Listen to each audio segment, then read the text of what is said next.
بسم اللہ الرحمن الرحیم۔ السلام علیکم۔ جیسے کہ آپ سب جانتے ہیں کہ اللہ تعالیٰ نے اپنے بندوں پر اپنے عزت والے گھر کا حج واجب کیا ہے اور اسے اسلام کا ایک رکن بنا دیا ہے۔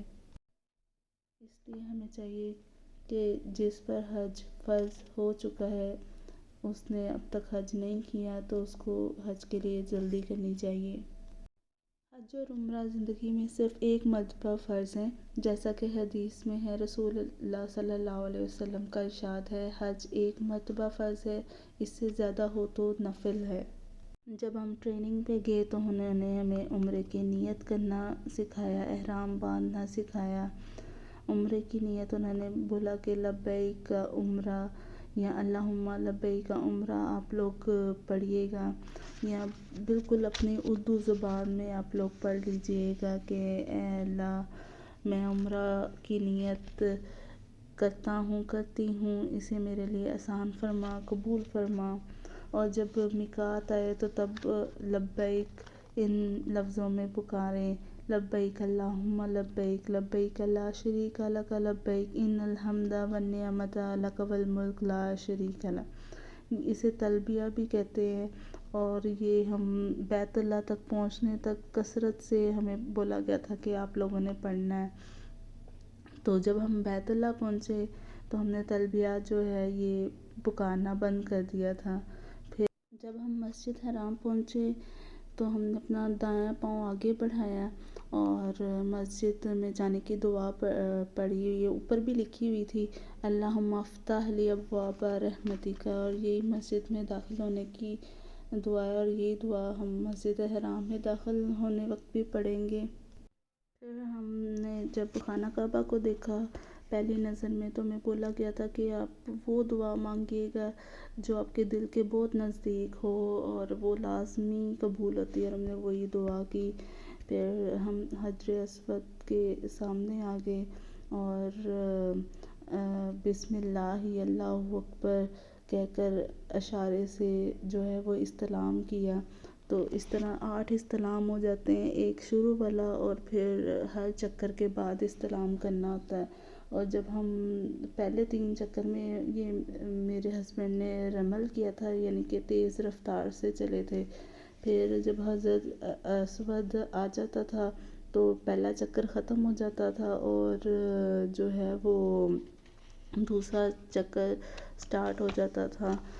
اسی طرح ہم 7 چکر پورے کرنے ہوتے ہیں، اور جب رکن یمانی آتا ہے تو تب ہم وہ ربنا آتنا فی الدنیا حسنۃ وفی الآخرۃ حسنۃ وقنا عذاب النار پڑھنا ہوتا ہے۔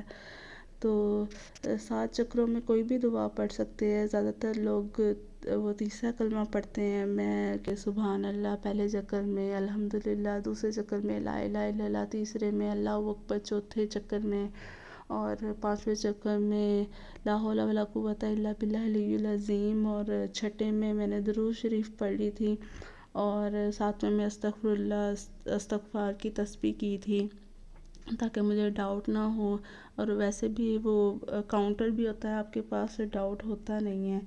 اس کے بعد جب 2 رکعت نماز جو ہے وہ مقام ابراہیم کے پیچھے پڑھنی ہے، لیکن اگر رش وغیرہ ہو اور ممکن نہ ہو تو مسجد کے کسی بھی حصے میں آپ لوگ پڑھ سکتے ہیں۔ تو 2 رکعت جو پڑھنی ہے اس میں سورہ فاتحہ کے بعد ہمیں بتایا گیا تھا کہ قل یا ایھا الکافرون، اور پھر قل ھو اللہ واحد جو ہے وہ پڑھنی ہے آپ لوگوں نے وہ۔ پھر ہم لوگوں نے بہت سارا آب زمزم پیا، پہ لگایا اور خوب دعائیں مانگی کہ اس پانی کو ہمارے لیے صحت یابی والا پانی بنا دے، آمین۔ اور پھر ہم جو ہے وہ صفا کی طرف چلے گئے تھے اور اس پر چڑھ کر کھڑے ہو گئے تھے، اور قبلہ کے سامنے قبلہ کو اپنے سامنے رکھ کر اللہ کی حمد بیان کی، لا الہ الا اللہ اللہ اکبر، لا الہ الا اللہ وحدہ لا شریک لہ لہ الملک و لہ الحمد یحیی و یمیت وہو علی کل شیء قدیر۔ یہی جو کلمات ہیں یہ پورے 7 جو صحیح کرتے وقت 7 چکروں میں پڑھے جاتے ہیں۔ آپ ایسے کچھ بھی پڑھ سکتے ہیں، جگہ جگہ پہ انہوں نے جو ہے وہ کچھ آیات عربی بھی لگائی ہوئی ہے، وہ بھی دیکھ کے پڑھ سکتے ہیں۔ جس قدر دونوں ہاتھ اٹھا کر جس قدر بھی دعا کر سکتے ہو وہ آپ نے ذکر کرنا ہے، دعائیں کرنی ہے، 3 مرتبہ دعائیں کرنی ہیں، اور جو ہے وہ پھر آپ لوگوں نے صحیح کے چکر لگانے ہیں۔ تو جو ہے جب گرین لائٹس آ جائیں تو مرد حضرات جو ہیں وہ تھوڑا سا رفتار سے بھاگ کر چلتے ہیں، عورت کی جو رفتار ہے وہ نارمل ہی ہونی چاہیے، اس کو بھاگنا نہیں چاہیے۔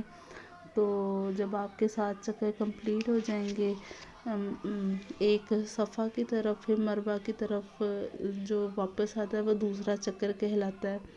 تو اس کے بعد کئی لوگ جو ہے وہ 2 رکعت نفل دوبارہ پڑھتے ہیں، کئی لوگ نہیں پڑھتے۔ تو ہم لوگوں نے تو ادا کیے تھے، اس کے بعد پھر میں نے اپنے جو بال ہیں وہ اپنی انگلی کے راؤنڈ کر کے کٹوا لیے تھے، اور انہوں نے جو ہے اپنا جو ہے وہ حلق کروا لیا تھا صفا ٹاور سے۔ اور کوشش کیجیے گا کہ بروکر کے تھرو مت کروائیے گا، کیونکہ ان کی بیچ میں بروکری ہوتی ہے۔ تو آپ لوگ خود جا کر صفا ٹاور میں ذرا سستے ہیں، ہم تو 5 ریال دیے تھے۔ حلق کروانے کے بعد اور عورت اپنے بال کٹوانے کے بعد احرام کی پابندیاں سے جو ہے وہ ختم ہو جاتی ہیں اس پہ۔ اور احرام کی پابندیاں بھی آپ کو بتا دوں کہ احرام میں آپ نے نہ خوشبو لگانی ہوتی ہے، نہ خوشبو والا صابن یوز کرنا ہوتا ہے، نہ آپ اپنے بال کھینچ سکتے ہیں، نہ آپ کا بال نہیں ٹوٹنا چاہیے۔ اور اس میں جو مرد کے لیے وہ خاص جو ہے وہ کور نہ ہوں اس کے ٹخنے، جوتا اس کا ایسا ہونا چاہیے۔ احرام کی پابندیاں بک میں بھی بتائی گئی ہیں، آپ نے بک لازمی پڑھنی ہے، اور آپ نے جو ہو سکتا ہے مجھ سے کچھ باتیں چھوٹ گئی ہوں، آپ نے وہ ٹریننگ جو ہے وہ لازمی لینی ہے۔ اگر بولتے وقت کسی بھی چیز میں کوئی غلطی کوتاہی ہو گئی ہو تو ہمیں معاف کیجیے گا۔